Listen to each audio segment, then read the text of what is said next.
వాళ్ళ passion, planning and dedication చూశాక నాకు అనిపించింది నా డెసిషన్ కరెక్ట్ అని. ఇక్కడ వీళ్ళు పెంచుతున్న హై క్వాలిటీ ఎర్రచందనం మొక్కలను చూశాక నా ఇన్వెస్ట్మెంట్ మల్టిప్లై అవుతుందనే ట్రస్ట్ కలిగింది. ఎర్రచందనంకి డిమాండ్ అనేది ఎప్పటికీ పెరిగేదే కానీ తగ్గేది కాదు. వరల్డ్ వైడ్ గా కూడా దీనికి మార్కెట్ ఉంది.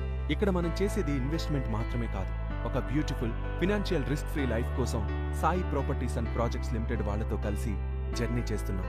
కొన్ని ఇయర్స్ తర్వాత ఈ ఎర్రచందనం చెట్లని కట్ చేసినప్పుడు వచ్చే మనీని ల్యాండ్ ఓనర్స్ అయిన మనకి 60% షేర్ ఇచ్చి ఇన్ని years maintenance and facilities provide చేస్తున్నందుకు కంపెనీతో 40% షేర్తో డివైడ్ చేస్తున్నాం.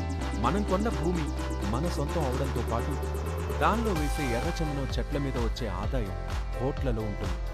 ఒక్కసారి నాటిన మొక్క నుండి 3 క్రాప్స్ వస్తుందని నాకు చెప్పడం జరిగింది. మై ఫ్రెండ్స్, ఈ జర్నీలో మీరు నాతో పాటు జాయిన్ అవ్వండి. కలిసి ప్రయాణిద్దాం, కలిసి ఎదుగుదాం. ఇక్కడ ప్రతి మొక్క